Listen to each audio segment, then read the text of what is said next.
Ṣé rántí pé wọ́n parọ́ náà pé NDLA ló ti fún ní nǹkan mu ipe yẹn náà affect ẹ. But ìgbà táwọn fídíò NDLA yẹn dáadáa Naira Mohbad ò síbẹ̀. Mohbad ò síbẹ̀. Wọ́n pe Mohbad wá bá wọn bẹ̀. Mohbad was not there. So Ashana is just trying to look for ento ma fi òkú Mohbad kọ lọ́rùn. Am I communicating? Ẹ jẹ́ ká máa gbọ́ lọ. Information from everybody that was there doing the multi-block. Trying to send someone to NDLA before I got back. I got back the next day. When I got back, they said Mohbad was not there. Mohbad was not among the people. Mohbad, I didn't have to bail Mohbad out anyway when I got back. So I had to, it was already Zeno and the rest. I had to bail out. Mohbad was already out. So it was that paranoia. It was when it was out. Zeno was still in with NDLA at this time. When he made that video, I wasn't around. I was outside Nigeria. When he made that video saying, if you die, they should hold Naira Marley and the millions. So when I got back, I did ask him and speak to him. So you met him physically when you got back? Yeah, when I got back. Oh, sorry, my friend. When I got back, I met him and I spoke to him to try and find out what was wrong. But he said he doesn't understand. He apologized. He apologized to you? Yes, he apologized. Do you have proof of that? Do you have proof, like maybe a recording or a there is a lot they are hiding. Ẹ wo gbà tí wọ́n ju video sí Gistlover. Ta ló ju video yẹn sí Gistlover? Tó sọ pé Naira Marley maltreat ìyá Mohbad àti bàbá Mohbad. Tó sọ pé wọ́n kúnlẹ̀. Meanwhile, ìgbà tá ma rí full video, wọ́n ò kúnlẹ̀, wọ́n dúró wọ́n bá Naira Marley sọ̀rọ̀ ni. But èyí tí Gist olórí burúkú wèrè tó fẹ́ yá ká believe ló rárá show. Ó ní wọ́n kúnlẹ̀ síbẹ̀ ni. Ìgbà tá ma rí full video, wọ́n ò kúnlẹ̀ síbẹ̀. Àbí kan tí mo sọ yẹn, ẹ jẹ́ ká máa gbọ́ lọ. Yes, or anything? Yeah, the second, like, there's, I have videos of that. I have videos of that, me speaking to him, like, the only reason I had the video again is because there's another time when I was in America, and his girl called me to say, he locked himself in the toilet and he wanted to kill himself or something like that. So I called him from there and I kind of record the conversation. I'm like, why do you want to kill yourself? You're a king. If your family is stressing you out, because this time he was with his family.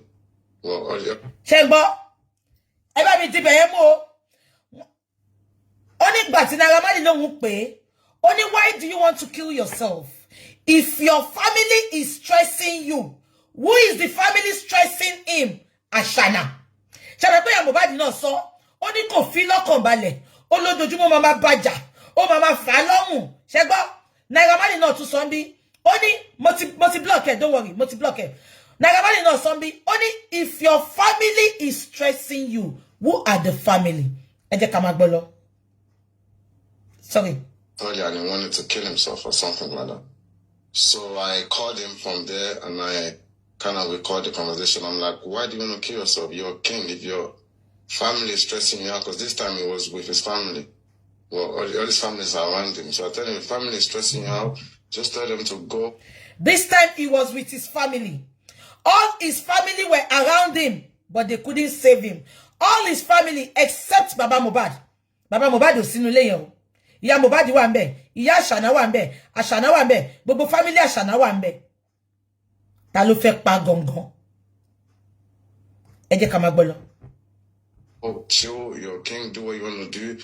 Don't kill yourself. If you kill yourself now, what do you want people to say? You just made a video not long ago saying if you die, they should hold Naira Marley. What do you want people to say? Okay, so his wife, because I don't know if they are legally married, so I'll just say his partner, his civil partner, called you and told you he was acting funny, was a bit suicidal. Is that correct? Yes, luckily. Shegbo, Ashana ló pe Sam Larry. Ashana ló pe Naira Marley pé Mohbad fẹ́ para ẹ̀. Why tó jẹ́ pé Sam Larry Naira Marley ni Ashana pé.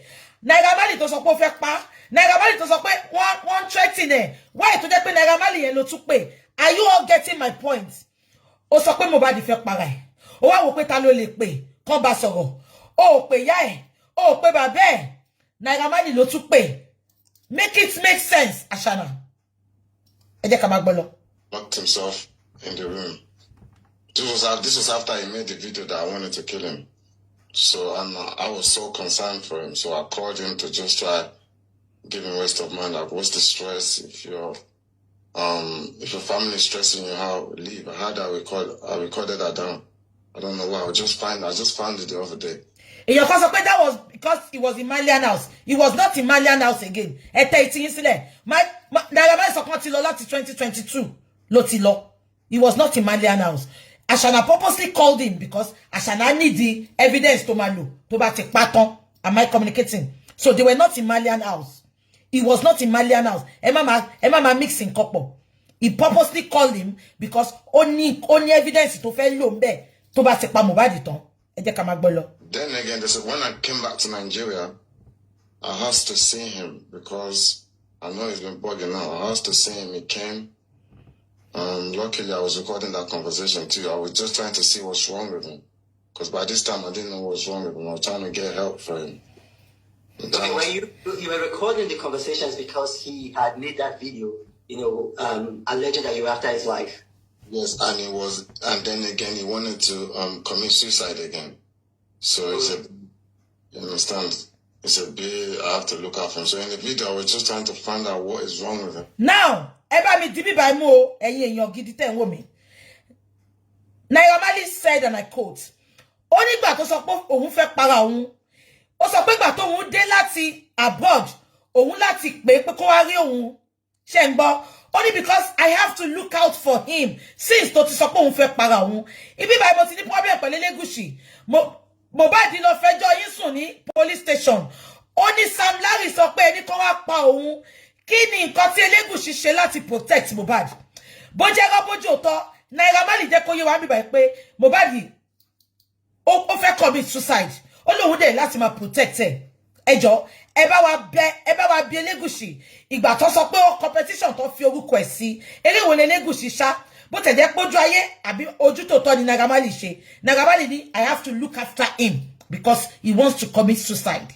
But reverse is the case. Kò ṣáà dárúkọ Naira Marley. But nínú petition ló dárúkọ Elegushi. Yet, Elegushi will try láti protect him. Ṣé ń gbọ́ mi ṣá? Ẹ jẹ́ ká máa gbọ́ lọ.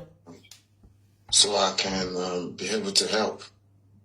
But he said it's only his mom and dad that understand what's wrong with him or something along the line. Ṣé gbọ́?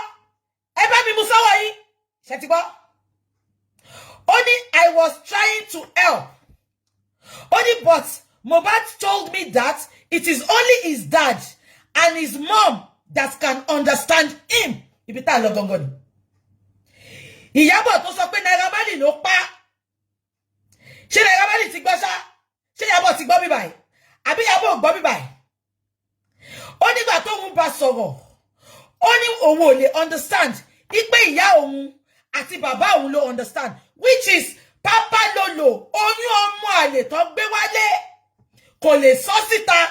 Because wọ́n dẹ́rù bá pé tó bá sọ síta. Ayé á bàjẹ́ bí ayé Little Flush. Mo ti block ẹ bí yóò tún lo second line. Ma block ẹ má worry. Ma block ẹ má worry. Ẹ má worry. Ẹ bá mi pè Ìyábọ̀. Sister Comfy ẹ bá wa cut bí báyìí. Ẹ má worry ó ti sá lọ. Ma block ẹ. My moderator is Nayi Aderi Nayi. Ẹ má worry. Ma block ẹ má worry. Ẹ má jẹ́ kó distract wa. Ẹ jẹ́ kó ṣe nǹkan tó máa ṣe ńbẹ̀. You know me. Me, ni problem. Ẹ jẹ́ kó máa kọ nǹkan tó máa kọ. Please don't let them distract us, please. Ẹ jẹ́ kó máa kọ lọ. Ṣó ti yé yín? Ẹ má worry. Don't let that distract us. I'm taking you somewhere, please. Ẹ jẹ́ kí n sún mẹ́yìn padà kí n lọ play fún yín. Nǹkan àti miss nǹkan kan bẹ́ẹ̀ yín. Ẹ máa gbọ́ sìn. Alleged that you were after his life. And then again, he wanted to commit suicide again. So he said, you understand? He said, I have to look out for him. So in the video, I was just trying to find out what is wrong with him so I can be able to help. But he said it's only his mom and dad that understand what's wrong with him or something along the... Shembo, only when he said he wants to commit suicide, I called him to come thinking I wanted to help. But he told me, he said, only his mom and his dad can understand. Why to fi jẹ́ pé bàbá àti ìyá ẹ̀ ló lè understand? Why tí Ìyábọ̀ ṣe lé ikú Mohbad mọ́ Naira Marley lórí? Why tó jẹ́ pé ìyá àti bàbá ẹ̀ kí ló dé tó fi jẹ́ ìyá àti bàbá ẹ̀ ìtorí oyún ọmọ àlè lọ gbé wá fún. Ìtorí ẹ̀ ló ṣe sọ pé wọ́n fẹ́ ju ọmọ sódò àti àṣànà. Spending ibi tó bá wà ò ní nísinmi. Spending gbogbo tó wà lọ́wọ́ ẹ̀ tó bá kó sílẹ̀ spending òkú Mohbad. Why did Spending said he wants to commit suicide in the prison? Why did Spending fẹ́ para ẹ̀? Because ó ń dùn pé òun ò sòótọ́. Ó ń dùn pé òun dẹ̀ mọ̀ gbogbo nǹkan tó ṣẹlẹ̀ ṣojú òun ò lè sọ. Mo mọ̀ pé wọ́n threaten ẹni náà because blogger Yamanegi sọ fún wa. Ó ní wọ́n send the message kan sí ẹ pé message yẹn is a life threatening message. Ó ní wọ́n mọ̀ pé ó ti bọ́ta ní prison. Only why you people you want prison, you want send the message, you say. Message to send the sager. Spending. See that job a day. Gbogbo yin lè máa forí kò. Mi fẹ́ mọ̀ ente mọ̀. Ẹ jẹ́ ká máa gbọ́ lọ. Why to dey pé sọ pé ìyá òun àti bàbá òun ló lè understand. Why tí Naira Marley ò lè understand. Bella Shmurda olórí burúkú ẹlẹ́nu bí ẹnu asín tó sọ pé gba station lọ. Why tó sọ pé Bella Shmurda dey understand. Ẹ jẹ́ ká máa gbọ́ lọ. Plan of the video. So I said, okay, I'm going to speak to you. Let me speak to your mom and dad if they don't mind. He said, okay. That's when I went to his room. His mom and dad was in his room. I went to his room. Shego, only let me speak with your mom and dad if they don't mind. Only inu yàrá tó ti lọ bá yàrá Mohbad nìyẹn. Ṣé rántí tí dis lọ bá rọra cut ibi kékeré fún wa.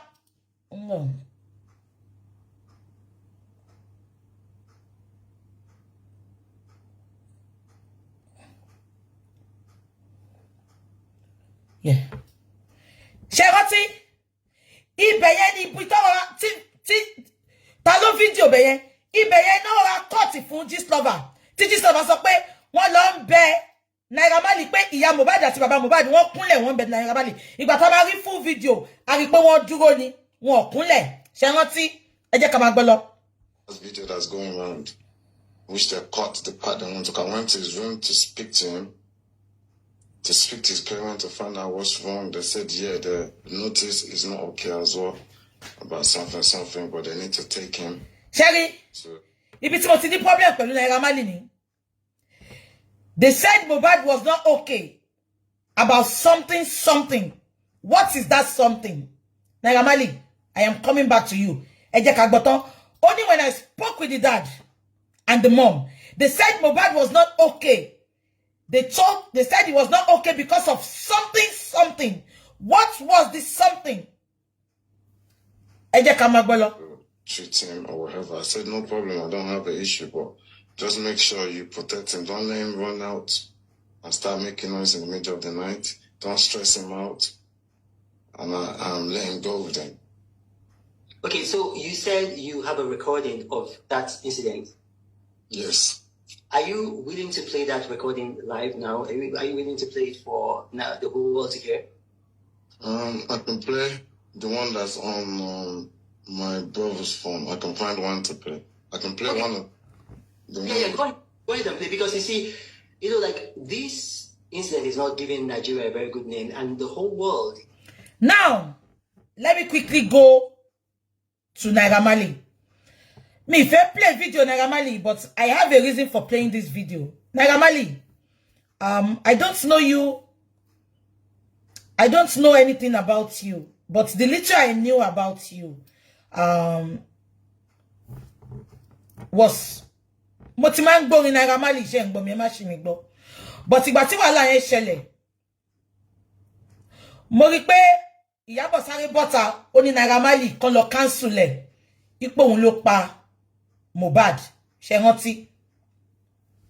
Mo wá jókòó mo wò. Mo ní why tó jẹ́ pé Naira Marley máa pa Mohbad. Money to start with, Naira Marley was not in Nigeria. Àṣànà ló wà pẹ̀lú ọmọ yìí last minute.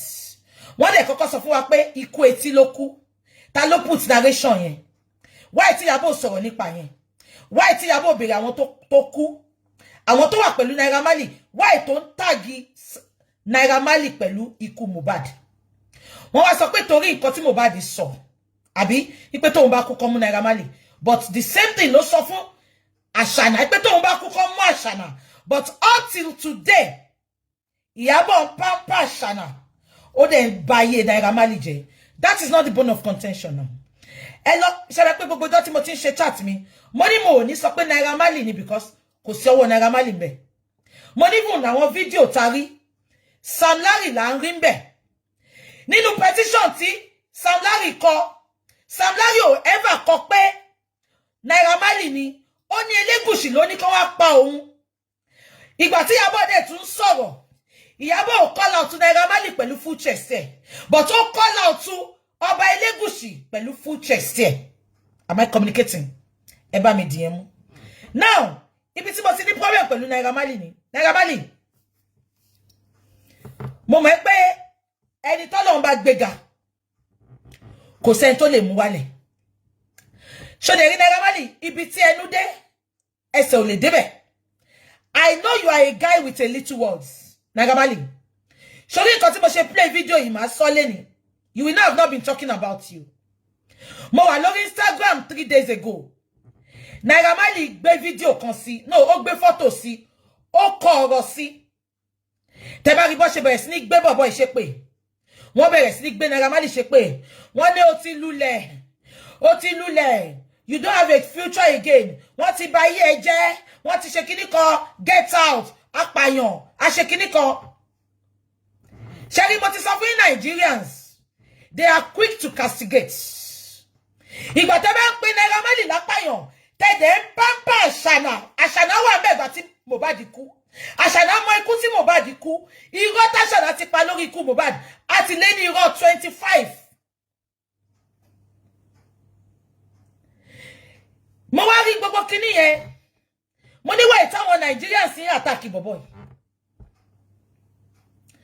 But Naira Marley, do you know why they will continue to attack you, Naira Marley? Because you are not talking, Naira Marley. Naira Marley, you are not talking. You don't need to talk to the bloggers. Even ní Lutibo wai, gbogbo yín ṣe ń gbọ́ mi. Ẹni tó pààyàn gan, wọ́n yìí máa fún opportunity kó sọ̀rọ̀. Ẹni tó jẹ̀bi gan, wọ́n yìí máa fún ní opportunity kó sọ̀rọ̀. Naira Marley, you are not talking. You might say, okay, àwọn lawyer mi ló ní kí n má sọ̀rọ̀. Naira Marley, you need to talk. Keeping quiet, keeping mute will not help you. You don't need to come and talk to me. You don't need to go and talk to any blogger. You can talk to VDM. Talk. Naira Marley, speak your truth. Speak your truth, Naira Marley. Keeping mute, people think you know a lot about it. Which I know you don't.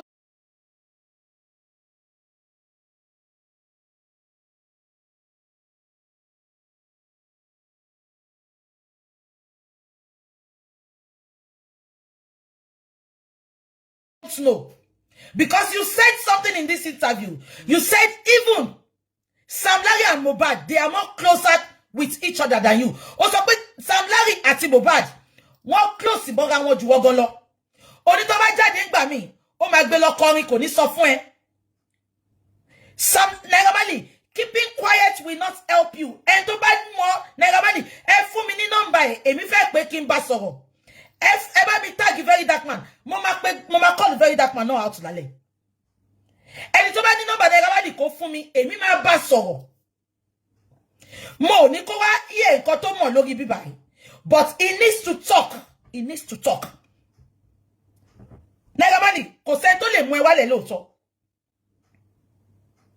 But remember pé ibi tẹ́nu dé ẹsẹ̀ ò débẹ̀. Oriyomi gan sọ́njọ́ yẹn about 4 weeks ago.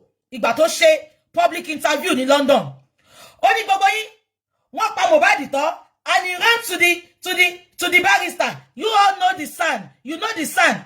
Only the chief suspect, which is Àṣànà. Oriyomi gan mọ̀ ipe Àṣànà ni chief suspect. Why tó ṣe ń lẹ́kùn Mohbad mọ́ Naira Marley? Can we blame them? No. Because he's refusing to talk. I know he knows a lot. He knows a lot. But why is he not talking? Naira Marley, it is time you talk. Keeping quiet, you are not helping issues. Kò sí nǹkan tó bá gbé sí, tó bá gbé orin gan sínsìn. Ìwọ àti bọ̀bọ́ yẹn, ọmọ kékeré tó tiri yẹn, ìwọ ẹjọ́ promote ara yín. I know we are still watching you and still supporting you. But many people want to zero by the one lórí ẹ. Naira Marley, mo mọ̀ pé o máa ń kírun, mo mọ̀ pé o máa ń gbàdúrà gan, o súnmọ́ Ọlọ́run. I know for that. Me mo o. But I know you for that. Zino, thank you, sis. You are Zino back coming. Promote. Nobody. It's just few of your Malians. Naira Marley, I know you pray to God, but your mama powe kan. Wọ́n ní kí ilẹ̀ tó pa òṣìkà, ohun rere á ti bàjẹ́. Naira Marley, if you think God is gonna fight your battle, God fights battle lóòótọ́, but ibi tó ti bá lórúkọ jẹ́ ede ńkọ́. You will get to some places and when your mama fojú àpàyàn wẹ́ Naira Marley, it is high time you talk. Please, you don't need to come on my platform to talk. Talk to VDM. You can put it in a recording. I can play it on my platform. Your lawyer will tell you not to talk. But you don't need to keep mute. We need you to talk, Naira Marley. You are not talking. You are not talking. Tí o bá ṣe pé Ìyábọ̀ Òjó gan fọwọ́ ara ẹ̀ ṣe ra ẹ̀ tí máa play fún yín sìn. Ànímọ̀ ẹ̀pẹ́ wọn àti Naira Marley gan wọ́n ń jà. Àbẹ́mọ̀. Ànímọ̀ ẹ̀pẹ́ wọ́n ń jà.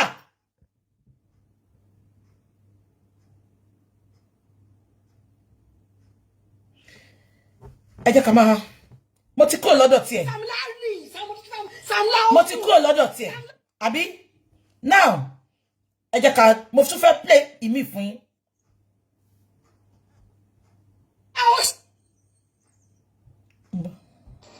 Ẹ máa gbọ́. Is it that same Sam Larry? Only Sam Larry Naira Marley tí mo máa ń rán àwọn ọmọ lọ síbẹ̀. Àbí? Tí mo máa ń rán àwọn ọmọ lọ síbẹ̀. Even my children go to his house. That I was thinking is a sensible person. That will be giving them to take. Be putting it in their food and in their drinks. Is it that kind of person you want me to support? Ani karagba. Ṣé ń gbọ́? Ṣé gbogbo yín gbọ́? Àbí kí n tún play. Only is it that Naira Marley? Tí máa ń rán àwọn biological children mi àti àwọn adopted children mi tí máa ń rán wọn lọ sọ́dọ̀ ẹ̀. Ó máa fún wọn ní drug directly. A tún fi sínú oúnjẹ fún wọn. Where is our evidence? Where is our evidence? Ó wá pa gbogbo ọ̀rọ̀ ìmọ̀ Naira Marley. Naira Marley is still keeping quiet. Naira Marley, we are not putting this under the carpet. This is a big allegation. That is why nobody is listening to you. That is why táwọn èèyàn fẹ́ gbọ́ nǹkan tó sọ Naira Marley. Because this is a big allegation. And until you clarify this allegation, nobody will believe you. Nobody will trust you. Ẹ jẹ́ ká tún gbọ́. Àwa ò dẹ̀ mọ̀ pé ìjà tara tiẹ̀ ló ń jà. Ibi làṣírí ẹ̀ ti tú pé ìjà rẹ̀ ló ń jà. Ẹ jẹ́ n tún rewind fún yín kẹ́ gbọ́. Ẹ wo bó ṣe múra kíkọ. Èmi náà sọ. Èèyàn méjì ni Mohbad sọ pé kán mú tóun bá kú. Why tó jẹ́ pé voice note yẹn Naira Marley nìkan ló attach ẹ̀ mọ́. Gbogbo ara tó gbé tó fi bá Naira Marley jà. Why tó ṣe ń fa àṣànà mọ́ra? Why tó ṣe ń fi àṣànà sábẹ́? Why tó ṣe ń promote àṣànà? Ṣé etí ẹ̀ di ni kò gbọ́ voice note tí Mohbad play ni? Ẹ jẹ́ kí n tún play fún yín kẹ́ gbọ́. Is it that same Sam Larry? Only Sam Larry Naira Marley tí mo máa ń rán àwọn ọmọ lọ síbẹ̀. Àbí? Tí mo máa ń rán àwọn ọmọ lọ síbẹ̀. Even my children go to his house. That I was thinking is a sensible person. That will be giving them to take. Ṣé ń gbọ́? Be putting it in their food and in their drinks. Is it that kind of person you want me to support? Ani karagba fún mi. Okay, this is the problem I have with this girl. Ó sọ pé ṣé ẹ tó máa ń fi egbògi olóró sínú oúnjẹ àwọn ọmọ ẹ tó tún máa ń fi sínú drink wọn ló fẹ́ kó support. Now, ṣé ti bá Naira Marley ja ìjà yẹn kó ti gbé lọ sí court kó ti bá ja ìjà yẹn why tó gbé ìjà yìí pé Naira Marley máa ń fi egbògi olóró sínú oúnjẹ why tó gbé wá sínú justice for Mohbad. Ṣé ti rí pé ó fi ìwà ẹ̀wọ̀n bí báyìí. Ìwọ àti Naira Marley ẹ ti ní kwanta láàrin ara yín tí ò kan àwa mi fẹ́ mọ̀ nǹkan tó ṣẹlẹ̀. Ìwọ ṣe face ẹ kó gbé lọ sí court ńgbà yẹn. Kí ló tó ń dúró díjọ́ tó bá ṣẹ̀ sí ẹ lọ́wọ́ tí ò dẹ̀ ṣẹ̀ sí ẹ lọ́wọ́.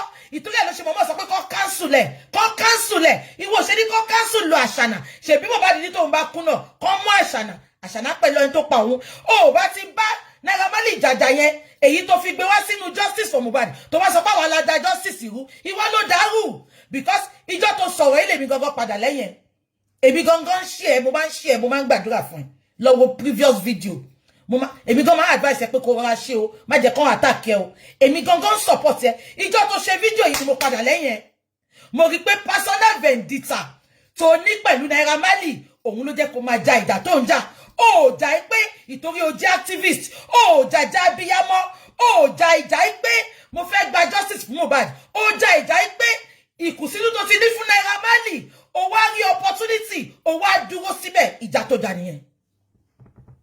Am I communicating? Ẹ jẹ́ ká máa play. Naira Marley and Sam Larry that you are supporting, they have plenty basic case to answer to. Today we got mommy to lolly to spite to drinking one, which 2 or 3 people have testified that they were there. They be going the case in a lot of me. Chengbo, Shatirigbo ti mix case up fún wa. Ó ní ṣé Naira Marley àti Sam Larry ni mo fẹ́ gbèjà. Ó ní mi gan ní case pẹ̀lú ẹ̀. Ó ní they have a lot of case to answer. Ó ní ṣé àwọn tó jẹ́ pé àwọn ọmọ mi lọ síbẹ̀ tó lé nǹkan sínú oúnjẹ àti drink wọn. Now, Yabo, let me bust your bubble. Naira Marley lives all his life in abroad. He knows what is called consent.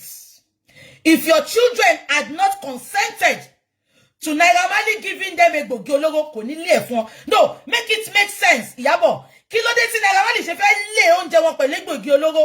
Ṣó fẹ́ rape wọn ni? Ṣó fẹ́ bá wọn sùn ni? Ṣó fẹ́ fi tipá bá wọn lò ni? Ṣó fẹ́ gba owó wọn ni? Àbó fẹ́ jà wọ́n lólè?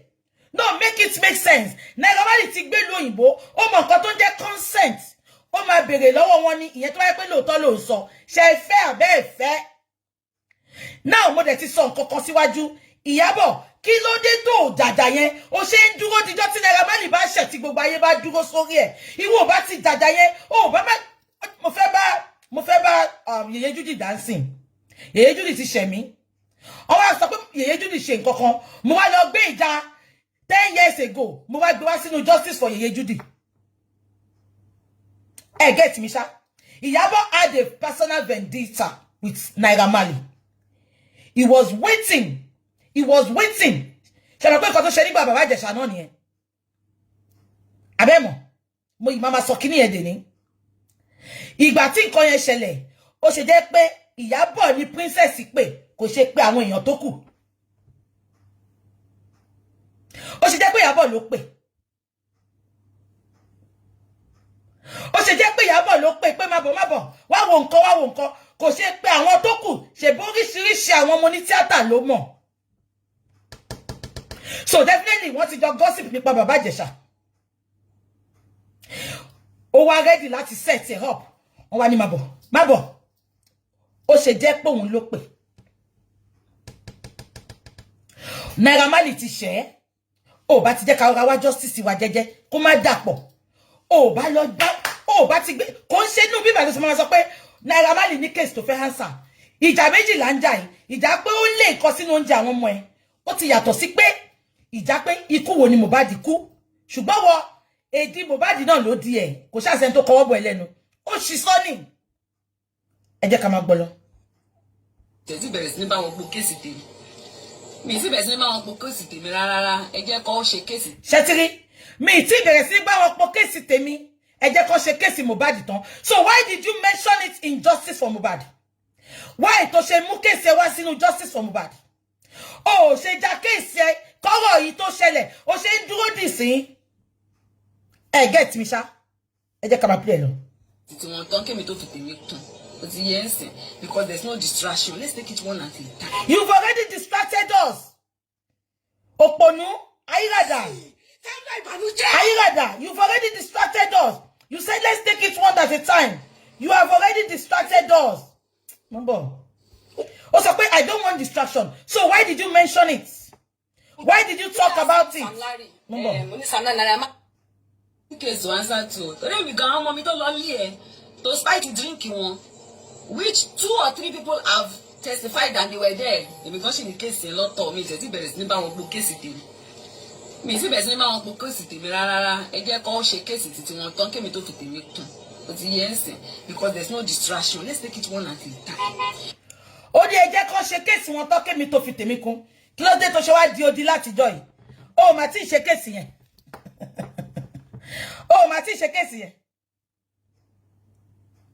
Ọlọ́run á mú gbogbo yín. Mo fẹ́ gbé yín débi kan. Now, mo ń bọ̀. Ẹ má bínú, mo ń bọ̀. Ẹ má bínú. Yeah. Mo ń bọ̀. Ẹ ní sùúrù.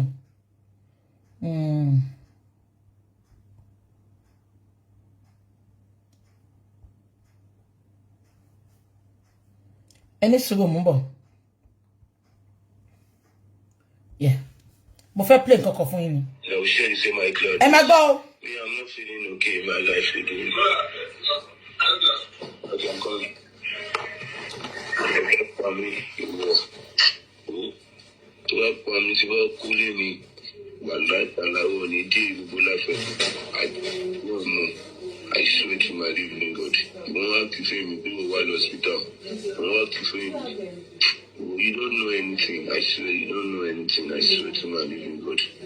Me, ever since I've gone to the end of my life, I've been fucked up. For some of them, I'm not sure. Who am I seeing? No, there's a one now. It means me, the tip of my. If you saw no, but about me, or the probable family. Shemba. I worry, I might dare. Yeah, my dear forever. I regret the life to live. One night, I like to think of my machine and tobacco.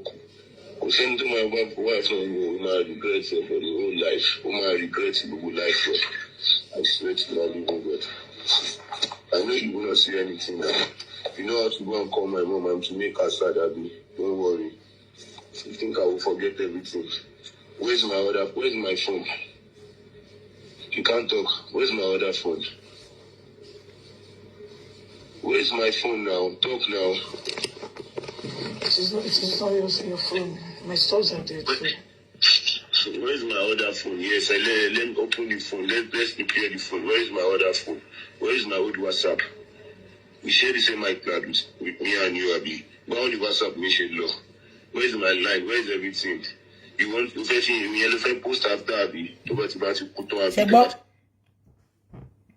Where is my other WhatsApp? That will share the same. Shemba. Where is my other phone? Ẹ má gbàgbé pé fóònù yẹn ni Paul sọ pé ó fi àwọn nǹkan kan wọ̀n nínú fóònù yẹn. Where is my other phone? Ìyẹn ló fẹ́ post tí n bá ti kú tán. Ibo ni Ìyábọ̀ wà? Ṣé Ìyábọ̀ ò gbọ́ gbogbo eléyìí ni tó fi ràn yín mọ́ Naira Marley? Àní agbára tó lò fún Naira Marley yẹn kó bá wa lò fún Àṣànà náà. Kí ló dé tó ń pampa Àṣànà? Tó wá sọ pé Naira Marley ló pa Mohbad. Come make it make sense, please. Only where is my... Ẹ má gbàgbé pé fóònù yẹn ni Àṣànà lọ jí lọ́dọ̀ ya Mohbad. Tí mo sọ fún yín, tí Karimo náà confirm. Fóònù yẹn ló lọ jí. A lot wà nínú fóònù yẹn. Ibi tí mo ti ní problem pẹ̀lú àwọn olórí burúkú ọlọ́pàá ni. Ẹ sọ pé ẹ ṣe investigation. Ta náà investigate. Ṣó ń lọ sí ibi tí homicide ti ṣẹlẹ̀. Ìjọ tí Mohbad kú, ṣọlọ́pàá lọ sínú ilé yẹn. Ọlọ́pàá ò débẹ̀ rárá. A máa débẹ̀. Ẹ jẹ́ ká máa gbọ́ lọ. My God, me, I'm not feeling okay in my life again. Okay, I'm coming. For me, to help me to cool me. Wallahi, Allah will need you to life. I don't know. I swear to my living God. You don't have to feel me. Do a wild hospital. You don't have to feel me. You don't know anything. I swear you don't know anything. I swear to my living God. Me, ever since I've gone to the end of my life, I've been fucked up. For some of them, I'm not sure. Who am I seeing? No. There's a one now. It means me, the tip of my. If you saw no, but about me, or the probable family. I worry, I might dare. Yeah. Ṣé pé ti sọ ẹ jẹ́ bá mi pé Àṣànà. Ashana, why are you coming for us? Why are you reporting people analyzing this chat? Mohbad said it. Ohun la tún gbọ́ mi báyìí. Ó ní tó bá pa mí. Mbo.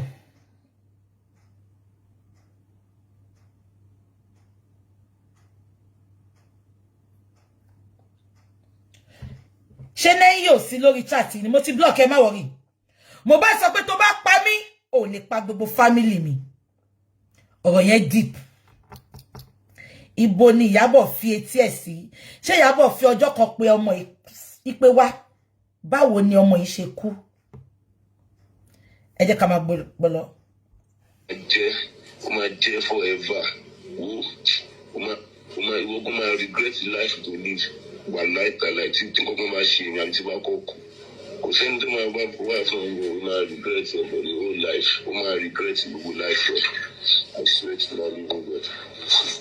I know you will not see anything. Ṣọmọ pé Ashana Mohbad ti sọ o.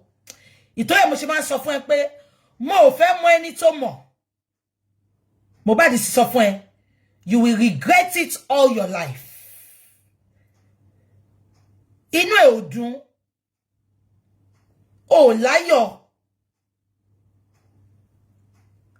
You will regret it all your life. Mohbad said it. Wọ́n ti pé prophet ló ń bá sọ̀rọ̀ yìí.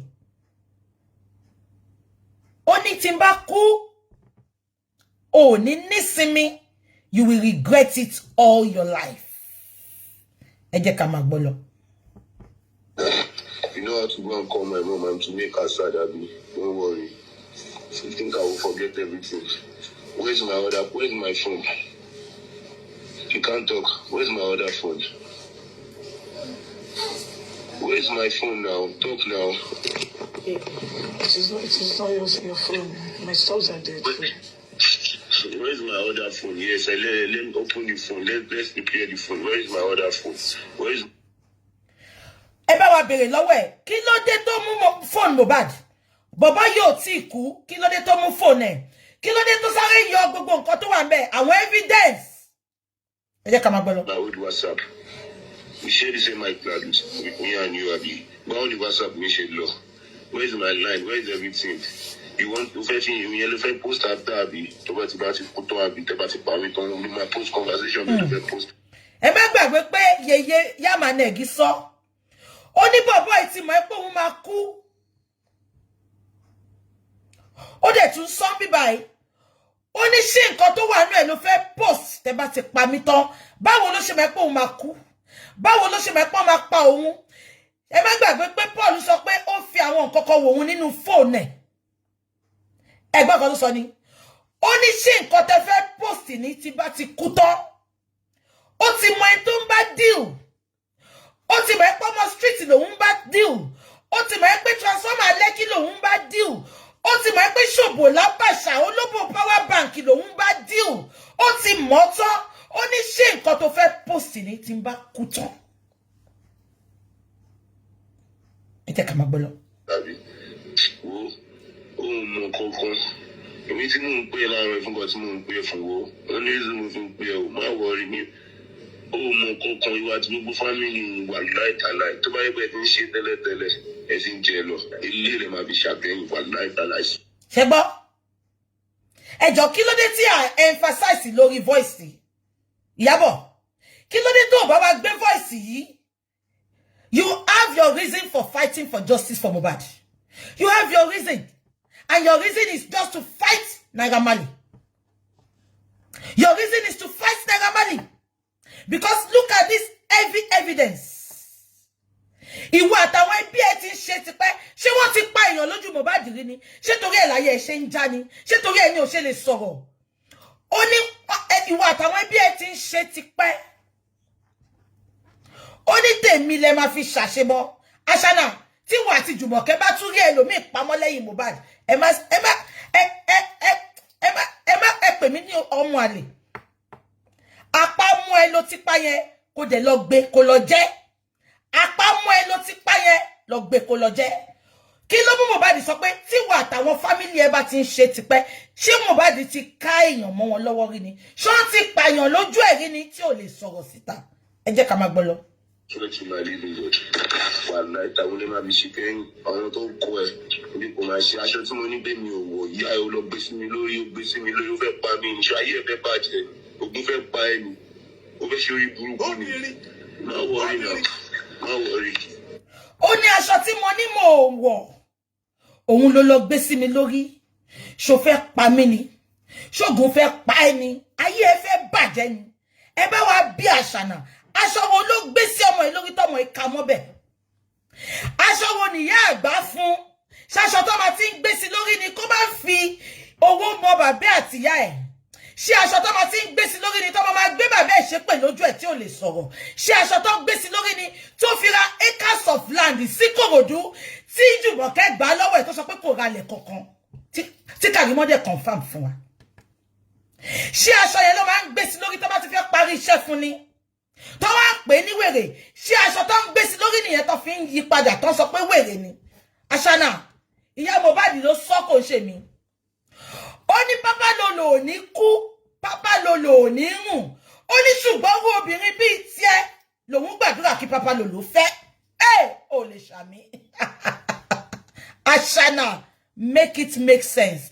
Ó ní pápá lolo ò ní kú, pápá lolo ò ní rùn. Ó ní pápá lolo á dàgbà. Ó ní tó bá dìgbà tó máa fẹ́yàwó, irú obìnrin bíi tiẹ̀ ni kí pápá lolo fẹ́.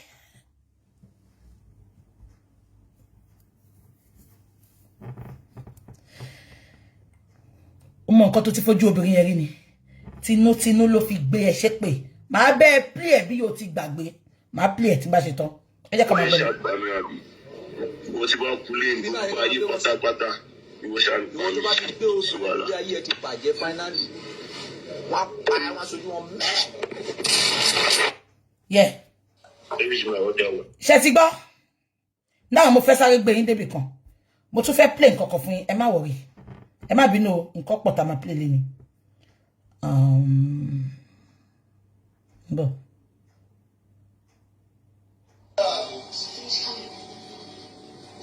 Okay, no, ele kan.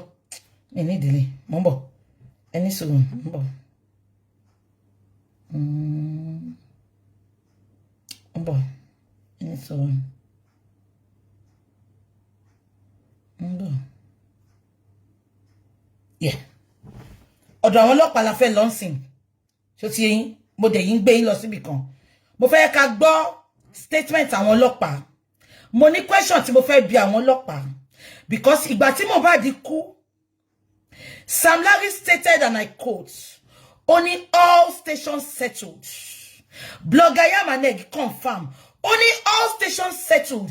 It is not by mistake. Only it is a true life story. Only nǹkan tó ṣẹlẹ̀ ni. All stations settled. Òun ló mú àwọn ọlọ́pàá because mo mọ reason táwọn ọlọ́pàá ṣe máa wá ka nǹkan báyìí fún wa tí wọ́n ṣe investigation. Investigation wo lọ́lọ́pàá ṣe? Ìgbà tí bàbá sọ fún ọlọ́pàá ní police station pé Mohbad ti kú o. Ṣé ọlọ́pàá tẹ̀lé bàbá lọ? Kàkà kan tẹ̀lé bàbá Mohbad lọ. Wọ́n lé bàbá yẹn dànù ni. Wọ́n ní kó máa lọ. Àwọn ò fún ní police report. Ẹ jẹ́ ká gbọ́.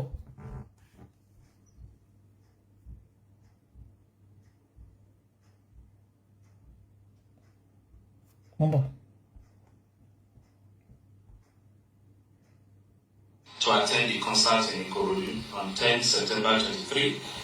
Ọlọ́pàá ló ń sọ̀rọ̀. Attempt to punch Ibrahim during their physical brawl. Mohbad hit and broke the rear side glass, causing him injury on his right hand. Sheba, Mohbad hit the back of the Prado, causing him injury. This is a statement the police did not confirm. Police yóò pè gbogbo àwọn suspect kan interview wọn. Nǹkan tí Àṣànà sọ fún wọn based on ní pé bàbá ọmọ ẹ̀ nǹkan tó ní kó gbọ́ lẹ́nu ẹ̀ ni. Nǹkan tí Àṣànà sọ fún wọn náà wá sọ síta. Wọ́n interview Prime Boy, wọ́n interview gbogbo wọn. Ṣé rántí pé ńjọ́ yẹn nígbà tí daddy best caller wa tó ń béèrè ọ̀rọ̀ lọ́wọ́ spending kálòlò ni. Ó lóhun ò rí, ó lóhun gbọ́mọ dání ni. Ó di agbọ́mọjó. Àní a nídìí láti pe àwọn ọlọ́pàá. Why tọ́lọ́pàá ṣe ń ka nǹkan without making their investigation? Why tí àwọn ọlọ́pàá ṣe wá gbé irọ́ fún wa? Wọ́n ní ó fi ọwọ́ fún mọ́tò lẹ́sẹ̀ ṣe rántí pé blogger Yamaneg ó sọ pé Mohbad wọ ring mo ti ní fídíò bí tí Mohbad ti lọ ṣe show kò sí ring kankan lọ́wọ́ Mohbad spending dẹ̀ parọ́ pé Mohbad wọ ring ta ló kọ script fún spending apanimayoda ta ló kọ script fún ẹ jẹ́ ká máa gbọ́ àwọn ọlọ́pàá lọ ọlọ́pàá did not make any investigation ṣé àwọn ọlọ́pàá ta fẹ́ trust ni ṣé àwọn ọlọ́pàá ta fẹ́ believe nínú ẹ̀ ń pa DNA rẹ̀ everything tí bàbá Mohbad bá fẹ́ ń pa DNA ní kó ṣe fún ẹ jẹ́ ká máa gbọ́ lọ this was the same story tí spending fún wa not until gbà tí best caller to intervene to drill ẹ̀ fún bí 2 minutes ó ń ká lòlò ni ẹ jẹ́ ká máa gbọ́ lọ. For those of you that would be interested in, can look at the picture. That's a picture of the vehicle, the damage that led to the injury on Mohbad. Okay, you can circulate. Now, wọ́n ya photo Prada kan mo fẹ́ gbé sókè kan má lọ mú fídíò wálẹ̀. Wọ́n ní injury, ó ní bẹ́ẹ̀ ni Mohbad ti rí injury. Ẹ wò mí. Ìgbà tí Yeye Yamaneg máa sọ̀rọ̀, ó ní Mohbad ṣe báyìí. Ṣé rántí? Ó ní fist. Ibo ló ti show injury Mohbad ọwọ́. Injury ọwọ́ Mohbad yẹn kò den ṣe alẹ́jọ́ yẹn lónìí. Injury yẹn ti wà lọ́wọ́ ẹ̀. Kó tó lọ fún orin tó lọ kọ yẹn. Ẹ má gbàgbé. Yeye Yamaneg sọ pé fist. Ó lọ fún kíní ẹ lẹ́sẹ̀ báyìí. Ó lọ fún lẹ́sẹ̀ báyìí. Ṣé ń gbọ́? Meanwhile, ọlọ́pàá ń sọ fún wa sí pé àwọn ní evidence tó fi fọ́ glass yẹn. Ṣé bí ló fi fọ́ ni àbí bí ló fi fọ́? Because egbò tó fi wọ́n wá, ọwọ́ legbò wà, egbò sí ń bí báyìí. Script tó kọ. Tó bá sọ fún mi pé glass mọ́tò yẹn fọ́, á jẹ́ pé gbà tó délé lọ fọ́, kàn lè rí evidence. Because ẹ lè sọ fún mi ṣé pé ọwọ́ Mohbad báyìí. Tó bá dẹ̀ yẹ pọ́wọ́ ló fọ́, ibi ló ti jẹ́ ká rí ẹ̀jẹ̀, kò ń ṣe ọwọ́ Mohbad, kò ń ṣe àmẹ́ ló ti jẹ́ ká rí ẹ̀jẹ̀. Ẹ jẹ́ ká máa gbọ́ lọ. Mr. Soso Soberekon is the show promoter who invited Mohbad to perform at Ikorodu to promote his product, the General Bitters, on the night of 10 September 23, where the fight that led to the injury and subsequent chains of events started. Okay, ibi tí mo ti ní problem pẹ̀lú àwọn ọlọ́pàá again ni. Ṣé wọ́n tó ń commute yẹn? Mo máa block ẹ block because mute yẹn distract me. Let me block him. Ẹ jẹ́ block ni no, mo ti block ẹ. Ibi tí mo ti ní problem pẹ̀lú àwọn Nigerian police ni.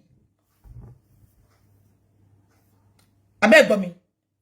Wọ́n ní there was a fight. Ṣé Nigerian police béèrè evidence of the fight? Because we all live in a computer world now. We live in a social media world. Mo sọ fún yín pé Salo ni mama fi ṣe case study. Wọ́n ní wọ́n yìnbọn fún Salo lẹ́sẹ̀, gbogbo fídíò lọ káàkiri orí internet. Ìjà wá ṣẹlẹ̀ ní Kòròdú. Àwọn ará Kòròdú ò ṣàròkò. Gbogbo wọn ló ń lo fóònù tó ní fídíò tó ní kámẹ́rà. Ìjà wá ṣẹlẹ̀ ní Kòròdú, ká má rí fídíò ẹyọ kan. Ọlọ́pàá olórí burúkú iná, ó dẹ̀ bọ́ síta with his full chest. Ó dẹ̀ sọ pé jà ṣẹlẹ̀ ní Kòròdú. Did this policeman ask for evidence?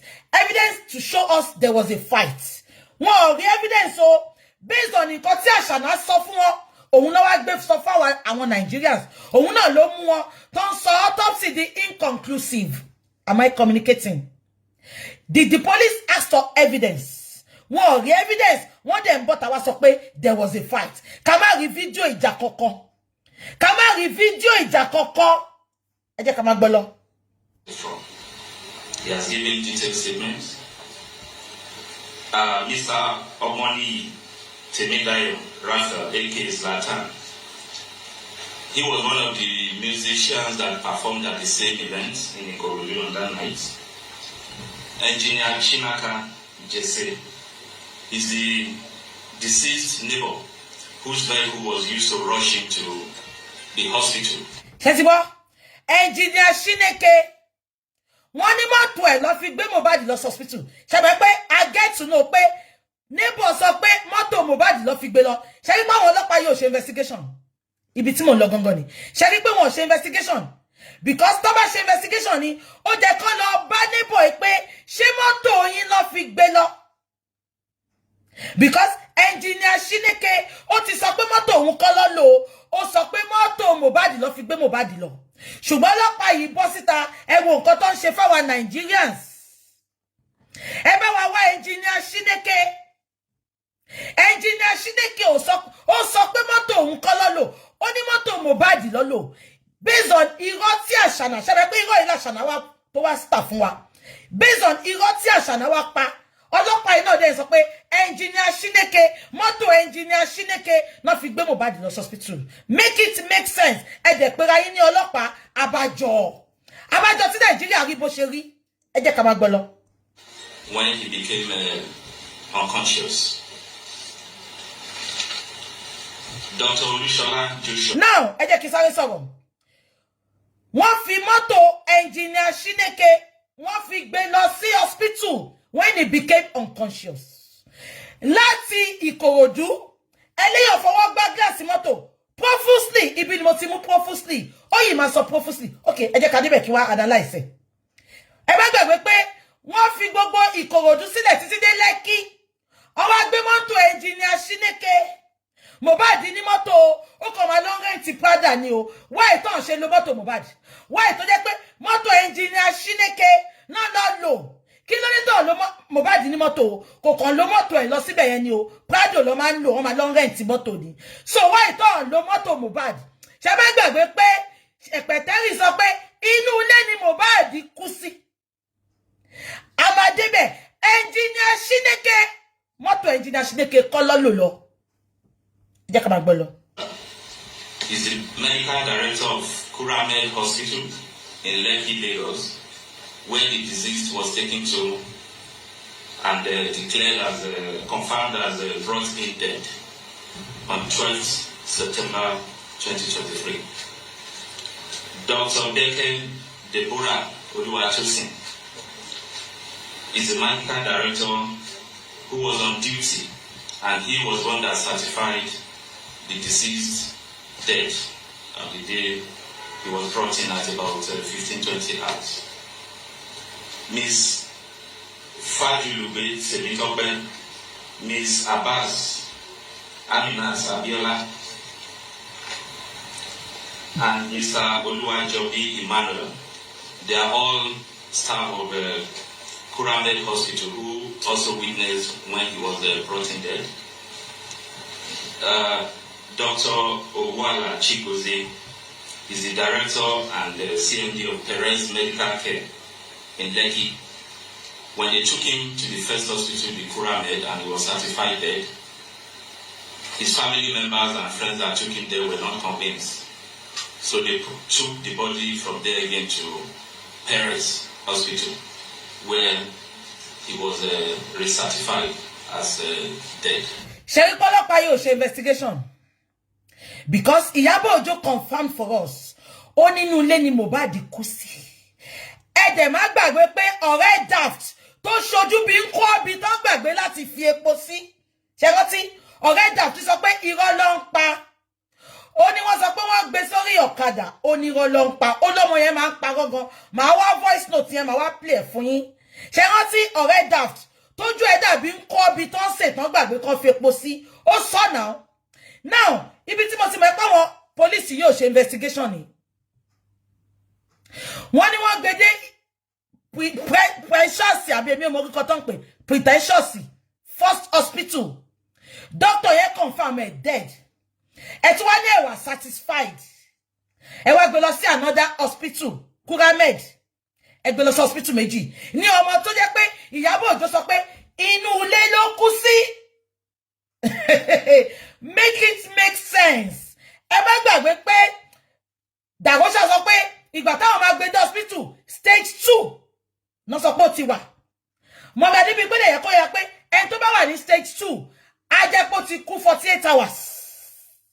Ọlọ́pàá dẹ̀ sọ fún wa sí pé wọ́n gbà tó máa gbé débẹ̀ wọ́n ló ti kú. Ọmọ tó ti kú sínú ilé tẹ́kọ̀ fẹ́ lọ fi hospital ṣe cover up.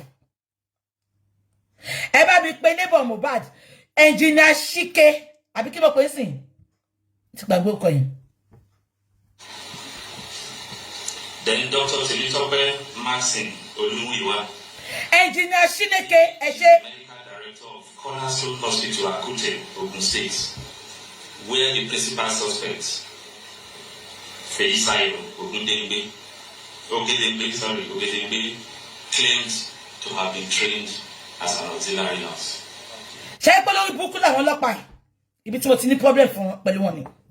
Ẹ wo orúkọ tó pé nurse lórí burúkú yẹn. Ó ní principal suspect. Tó bá pè nurse ní principal suspect. Kí ló máa pè Àṣànà? Tó yẹ pé ìgbà tí Mohbad kó lóhun ṣe rice, fried rice. Kò síbẹ̀. Gbogbo nǹkan tó ṣẹlẹ̀ sí Mohbad látòkè délẹ̀ kò síbẹ̀. Inú mọ́tò ibi tó sọ pé ti jà, olóòsí ńbẹ̀.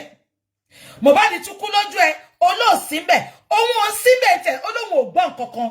Ẹjọ́ ṣé ojú ẹ ti fọ́ ni àbí tí ẹ ti di nínú mọ́tò. Olóhun ò rí nǹkan kan, owó ò sí ńbẹ̀, òun ti kó ńbẹ̀. Inú lẹ́sìn, ó tún lóhun ò sí ńbẹ̀, òun lọ ṣe fried rice. Ẹ má gbàgbé pé ó dìídì kúrò. Mi ti débẹ̀, ẹ má jẹ́ kí mix ẹ pọ̀. Ṣé ń gbọ́? Tí ọlọ́pàá ibẹ̀ lẹ́sìn wọ́n pé ọlọ́pàá wọ́n wá bí tó fẹ́ lẹ ikú yẹn mọ́ ni. Ẹ má gbàgbé pé Prime Boy wọ́n bọ́ síta wọ́n sọ pé wà wanted. Prime Boy sáré bọ́ta tó má mọ̀ pé Prime Boy máa bọ́ta ni wọ́n ní parọ́ mọ́ pé wà wanted. Ìgbà tí Prime Boy máa bọ́ta, Prime Boy sọ pé wọ́n ò tiẹ̀ wá òun wọn pé òun wá ìtàn sáré lọ sọ pé Prime Boy wà wanted. Now, ó fi principal suspect sílẹ̀, ó fi Àṣànà sílẹ̀ tó wà níbi tí Mohbad kú sí tó yẹ pé ọwọ́ ẹ̀ gangan ló kú sí. Ó sọ pé òun pe nọ́ọ̀sì ní principal suspect. Ọlọ́pàá abetí ajá, make it make sense. Family engineer Shineke, make it make sense. Ẹni tí Mohbad kú sí lọ́wọ́, ó pe ní principal suspect. Nọ́ọ̀sì tán wá ti pè ìgbà tí Mohbad kú tán, òun ló pè ní principal suspect. Ẹ jẹ́ ká máa gbọ́ lọ. The written testimonies of the witnesses are likely of high evidential value, and they have aided in establishing the sequence of events leading to the death of Mohbad, the identification of the suspects, and the roles each played. Look at this man. I'm disappointed at Nigerian police. They have established what? Ìgbà tí bọ̀bọ́ ikú, lọ tilé yẹn pa. Lọ mú evidences ńbẹ̀. Gbogbo ọ̀rọ̀ táwọn èèyàn sọ, àìmọ̀ èèyàn tó sọ pé lọ sí police station, tó lọ give witness, lé wọn lọ ní, gbà àkọ́kọ́ lọ́wọ́ wọn, ẹni kan máa lọ, tẹ́ bá nídìí wọn, pè wọ́n. And this man is sitting there with his full chest, lying to all Nigerians with this inconclusive statements. Ẹ wá fẹ́ sọ fún mi pé ikú Ọlọ́run ni Mohbad kú. Àṣànà wò mí dáadáa. Tí a bá gba justice, ṣe ṣó fún mi. Mo ti sọ fún yín, ẹ má gbàgbé. Nǹkan tó lọ́n bá dáwọ́ sí kò ń yá o. Ó máa gbé wa débẹ̀ lẹ́sẹ̀. Ṣùgbọ́n tá a bá gba justice yẹn, ẹ pè mí ní ẹni orúkọ kí gbogbo yín ṣe ṣó fún mi.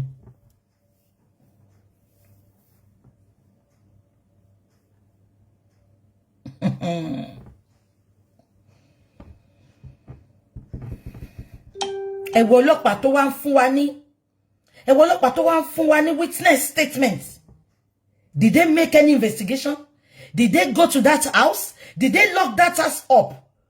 Everything they are reading to us here is based on what Àṣànà told them to cover Àṣànà. Ẹ rí pé wọ́n dárúkọ Àṣànà bí báyìí rárá. Àṣànà tó wà ńbẹ̀ 24 hours, 48 hours, 72 hours. Tí Mohbad kú. Ẹ rí pé gbogbo statement wọ́n dárúkọ Àṣànà. Ẹ jẹ́ ká máa pọ̀ náà. They have also aided in gaining a clearer insight into the allegations of assaults and bullying leveled against Sam Larry and Naira. Shetiri, assault and bullying levied against Sam Larry and Naira Marley. Where is your evidence? Nǹkan tí Àṣànà, ṣé rí péjọ Àṣànà lóró mi báyìí. Ṣé rí péjọ Àṣànà lóró. Ọ̀rọ̀ t'Àṣànà gbé síta tó gbé fún àwọn aráyé òun ni máa yín kà fún wa. They never make any evidence. They did not even go to where Mohbad's death happened. They did not interview anybody. Instead of them to pick suspects, they pick witnesses. Part of the witnesses, prime boy, spending. They pick them to terrify them, to tell them not to talk. Forgetting that, ìgbà tó mú wọn sí prison, what is sọ̀rọ̀ fáwọn? Yeye Maneg. Did the police make their own investigation? Hell no, they did not. So they cannot be bothered because the person that is involved with Mohbad's death is their person, is their man. Naira Marley. Suspects. 5 suspects have so far been identified, arrested, and detained. 5 suspects and interrogated on their alleged roles in the sequence of events that led to the death of the singer. The summary is as follows. Miss Feyi Sayo.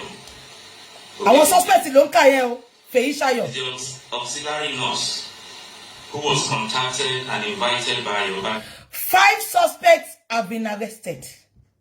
All the names this man mentioned, he did not mention Ashana's name.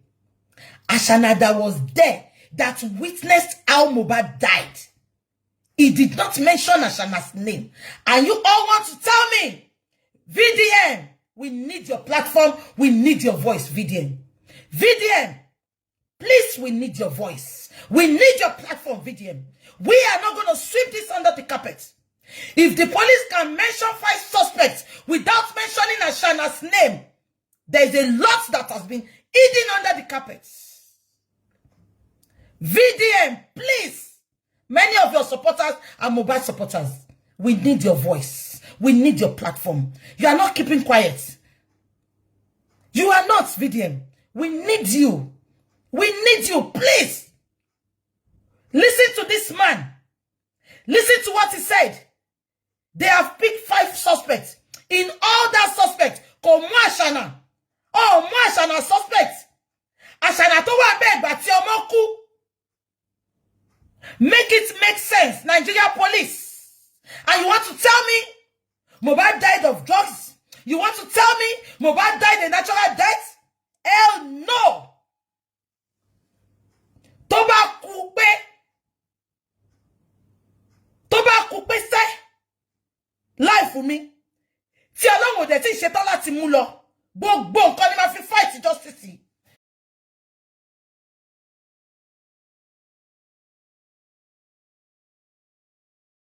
I beg 5 suspects. But the 5 suspects is not there. Can you cover Nipa Ashana? So for me, 5 suspects. But Ashana is not there. Principal person. To one there. Back to back. Back and forth. Mohbad sheku. Wa darukwe.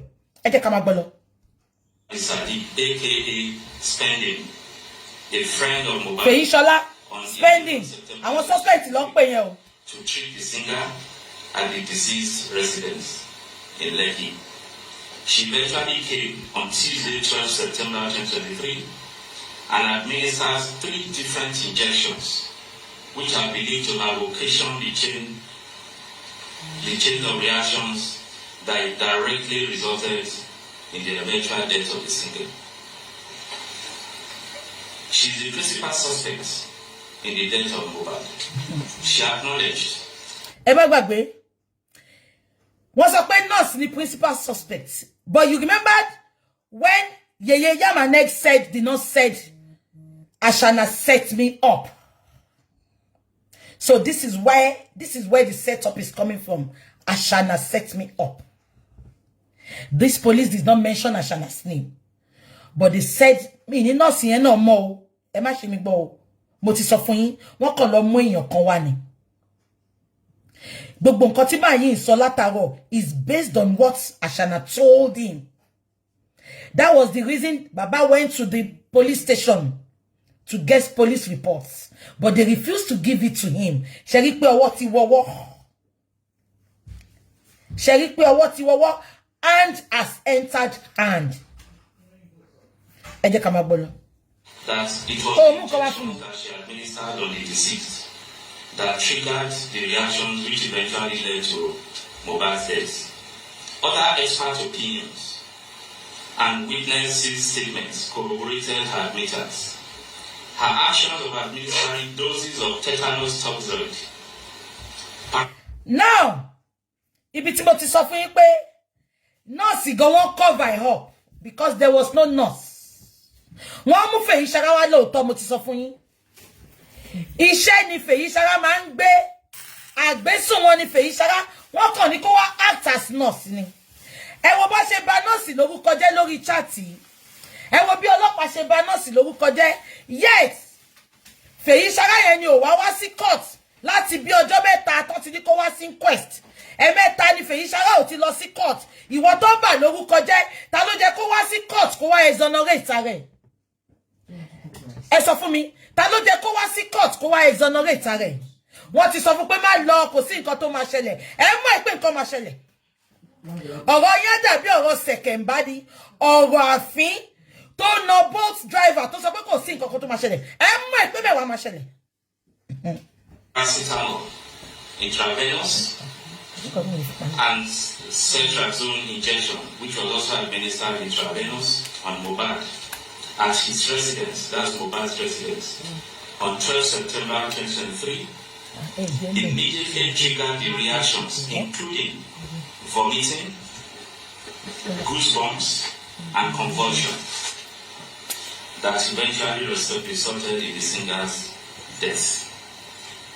This criminal liability is further heightened, granted the evidential fact that as an auxiliary nurse, she is not qualified to administer such medications or function as a qualified nurse.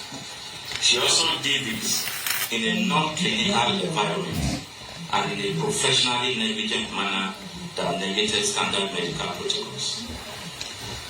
2. Mr. Ayobami Sadiq, aka Spending. Sadiq is a friend to Mohbad, who invited the auxiliary nurse to treat the deceased. He's been suspected of conspiracy in the death of the singer. Chengbo, Spending is being suspected of conspiracy in the death of the singer. Chengbo. But Tento wa nínú ilé pẹ̀lú Mohbad she's not suspected. She's not conspired. Nigerian police, you have to make it make sense for me. When you make it make sense for me, I will understand where we are going. His action in inviting a person known to him as an auxiliary nurse to attend to the deceased under a non... Okay, ẹ wo nǹkan tó lórí burúkú ọlọ́pàá yìí sọ. Ìwọ ṣe bí àṣànà pé ẹni tẹ́ sọ pé ń bleed profusely láti òru Sunday. Ṣé ń gbọ́? Òru Sunday. Ẹ wá gbé lọ sílé. Ẹ kọ́kọ́ pè nọ́ọ̀sì níjọ́ Monday. Nọ́ọ̀sì sọ pé òun wà ń Kútọ́nù. Ẹ wá dúró di nọ́ọ̀sì yẹn di Tuesday. Ọlọ́pàá yóò dẹ̀ mú àṣànà suspect. Ó dẹ̀ yìí ń pè àwọn tó jẹ́ pé witness àwọn ló ń pè ní suspect. Mú nọ́ọ̀sì sí mi sọ pé nọ́ọ̀sì ò mọ̀ ń pa ẹ̀ o. But ṣé ẹ bí ẹ̀rẹ̀ lọ́wọ́ àṣànà pé kí ló dé tó ń dá treatment dúró? Ẹ má gbàgbé hospital 5 minutes walk ní sílé Mohbad. Chemist 5 minutes walk ní. Okay, ẹ jẹ́ ká gbà pé òru lọ délé. Ẹ jẹ́ pé nọ́ọ̀sì sọ pé wà ní Kútọ́nù. Ó ní Tuesday ló bá dé. Kí ló tẹ́ bo Mohbad mọ́lé di gbogbo Monday yẹn? Kí ló tẹ́ gbé ní Monday yẹn kẹ́ gbé lọ sí chemist kọ́ yìí treat ẹ̀ kí nọ́ọ̀sì tó dé? Kí ló tẹ́ gbé lọ sí hospital? Ṣé bá dùgbò ní hospital wà? Am I making sense? Ẹ jẹ́ ká máa kà lọ. The clinical setting occasioned Mohbad's death. He's being held for conspiracy to commit felony. Ṣé ń gbọ́? Spending is being held for conspiracy to commit felony. Meanwhile, àṣànà tó wà nínú ilé ìgbà tó kú tó sọ pé òun mọ nǹkan tó pa, òun ò lè sọ. Up till today, she's walking on the streets of Nigeria with bodyguards, with police aides. Make it make sense, Nigerian police. Please, everybody, we have to start tagging VDM. VDM ò lè kúrò nínú case yìí o. We need his platform, we need his voice. Ibi tá fi sí kó lọ bá wa bá ẹgbẹ́ tó kún l'Abuja, kó lọ bá wa bá Disu l'Abuja, kó wá bá wa jà sí ọ̀rọ̀ yìí. VDM is not leaving us. We are in it together, VDM. We have to start tagging him, tagging on TikTok, tag him on Instagram, tag him on Facebook. You can imagine. Ibrahim Oluwatosin Owodoni, aka Prime Boy, is a childhood friend of Mohbad. He attended the show at Ikorodu in Mohbad's company on 10 September 2023. At the end of the show, Mohbad and Ibrahim were engaged in a violent fight, during which Mohbad was injured. At the end of the show, Mohbad and Prime Boy, they were engaged in a fight, which Mohbad was injured. So Mohbad go to work by motomo, o tún wà injured ni. Ẹ má gbàgbé pé Spidey sọ pé Mohbad ti lọ ohun orí. But ọlọ́pàá yìí sọ fún wa sin pé Mohbad was injured when he was fighting with Prime Boy. Where is the evidence? Ọlọ́pàá, you are talking without evidence. I'm disappointed in you. You should have done your investigation before coming online to give us these inconclusive statements. Shegbosin, only Spending ló bá Mohbad jà. Sorry, only Prime Boy ló bá Mohbad jà. The same Mohbad tó sọ pé ó fọwọ́ gbá mọ́tò. Meanwhile, Spending tó jẹ́ eyewitness, ó sọ pé Mohbad only Prime Boy yóò tẹ̀ síbẹ̀ ìgbà tó ń jà, ó no ti lọ. Ibo làwọn ọlọ́pàá ti gba statement yìí, ẹ jọ̀ọ́ ẹ gbà wá. Ibo ló ti gba statement yìí, please. We need to know where they got this make-up story from. Ẹ jẹ́ ká máa gbọ́ lọ. The management of the injury subsequently resulted in his death. So Shengbo, in management of the injury.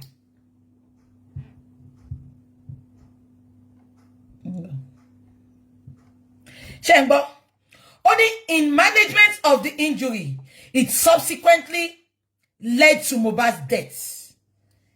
Where are they getting this information from? Where are these police getting this information from? Because mo le accept pé wọ́n ṣe true interview. Abegbo, mi le accept pé wọ́n ṣe true interview. Exactly. He was reading Ashana's statement. Thank you, free time. Statement is Ashana Kolonka. That is just it. Abemo. Statement is Ashana Kolonka and be by phone.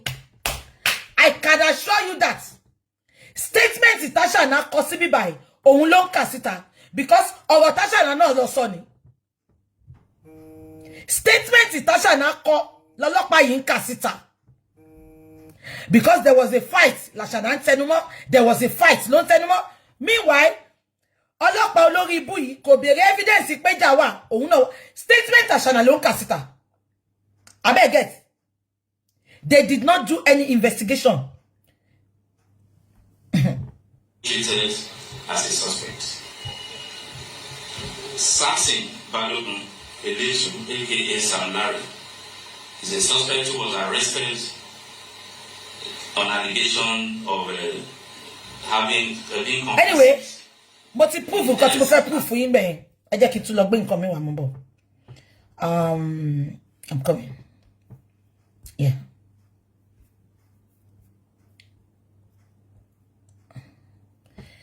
Did you ṣé gbogbo yín gbọ́ kí ni Bẹ̀rẹ̀kẹ̀tẹ̀? Ṣé gbọ́? Mo bọ̀. Mo rò bí yeye yam and egg. Ó sọ pé Bẹ̀rẹ̀kẹ̀tẹ̀ wà interested mọ́. Ó sọ pé mi ni mo lé Bẹ̀rẹ̀kẹ̀tẹ̀ lọ. Bá ṣe rí yín ṣe máa tú lẹ́yọ kọ̀ọ̀kan nìyẹn. Now mo ti establish it àwọn ọlọ́pàá. Àbí kò yé yín? Àbí kò yé yín? Ọlọ́pàá ò ṣe investigation kankan up till today. Ọlọ́pàá ò ṣe investigation kankan. So there is no investigation. Òun ló mú wọn tó wá parọ́ autopsy fún wa. Òun ló mú toxicology, pathologist tó wá parọ́. There was no investigation. So they have nothing to produce. Òun ló ṣe parọ́ fún wa pé àwọn ti gbé autopsy lọ abroad. Ta ló confirm Tari pé kò sí autopsy kankan abroad because they couldn't lift their bomb to go and make investigation. Òun ló mú wọn tó sọ pé wọ́n pẹnu lé ní homicide ilé tí ikú ti ṣẹlẹ̀ títí di èní wọn ti pa ọ̀ǹtìgbà tó tẹ́ Àṣànà lọ́rùn tó kúrò ńbẹ̀.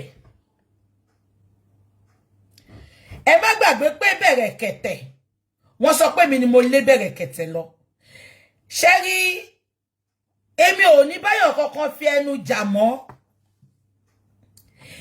Ẹsẹ̀ mi ìkúnlẹ̀ mi sí Ọlọ́run àti àdúrà mo ti sọ ni mo máa fi bá gbogbo èèyàn jansin. Ìwọ tó bá parọ́ mọ́ mi bon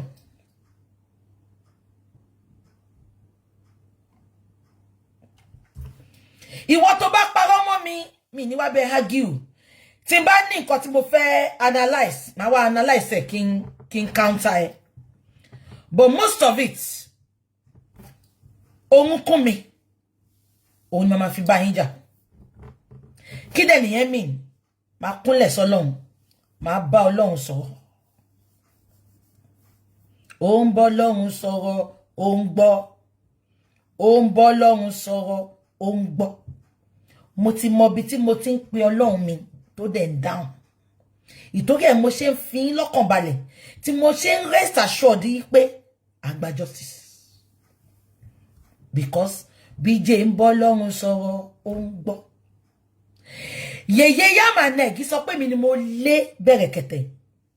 Ká ló ṣẹlẹ̀ lénìí 2 days after. Ẹ jẹ́ kí n play video Bẹ̀rẹ̀kẹ̀tẹ̀ fún yín kẹ́ gbọ́. But we have not come back to give you details of the results. They've brought the results and it has been presented in the court. Now this is Bẹ̀rẹ̀kẹ̀tẹ̀.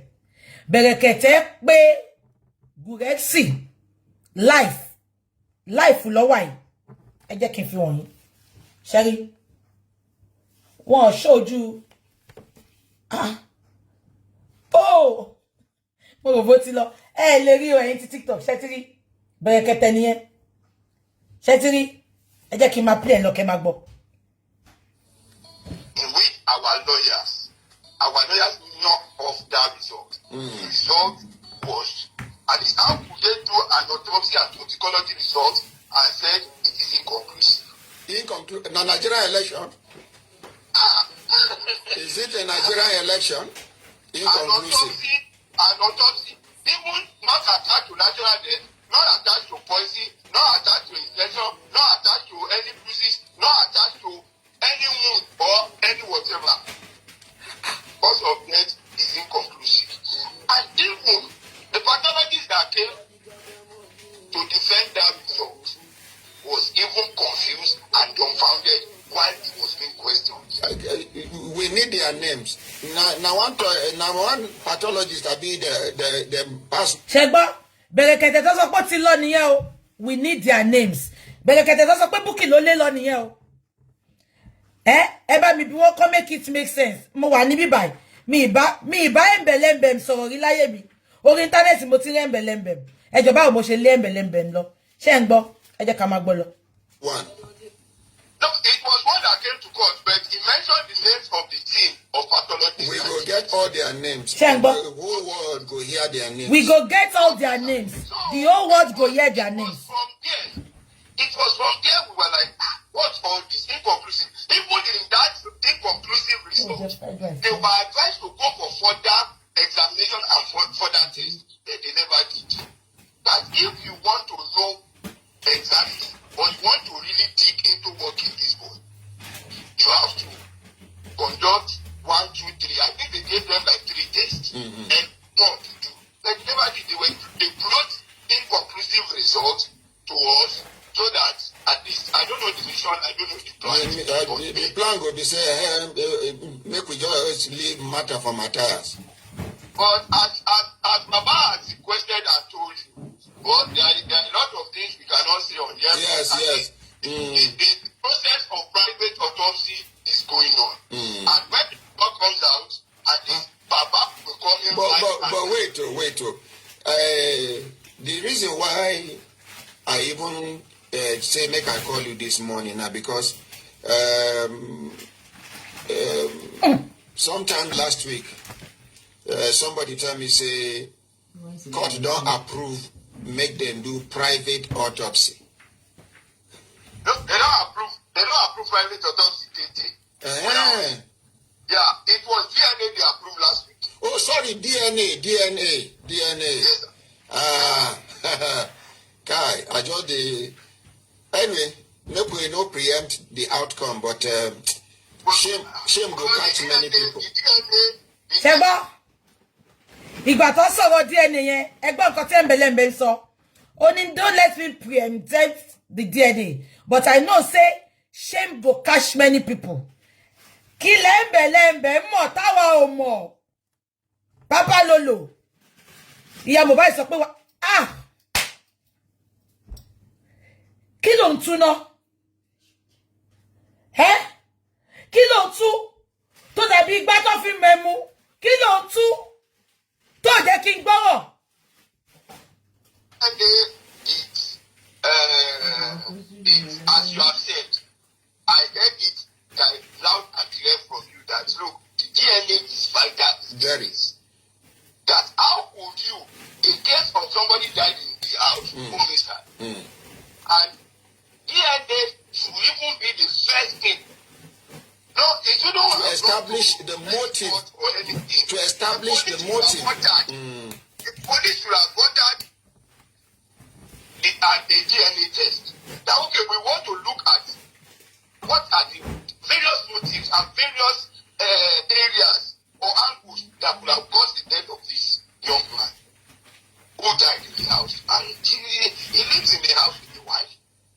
So, DNA could have been a motive. So you said it there that look, we will do everything possible that the government do the DNA. Well, that's why back and forth, and they don't want to. It was taken to court. Eventually, when they were caught in the closet, they had to hold up. I said, okay, I agree to do DNA. Okay. Now, thank you very much. The last man standing. We will definitely be coming back very, very soon, sir. Thank you. Thank you. So the private investigation on the cause of death now. Yes, sir. Una don't commence on. The private autopsy. Yes. Yes, sir. We are even expecting not anytime soon. Okay, and everything will be narrated to you, sir. It's okay. Thank you very much. Thank you. All these have been done. Thank you very much. You know the one way pay me pass. Person die for house. Nigerian police no fit condone the house. Chego. Eba mi bi ọmọ tó dàbí gbá emu yìí. Chego nǹkan tí Embele sọ. Only why I'm annoyed with Nigerian police is person die inside the house, but they don't condone their investigation inside the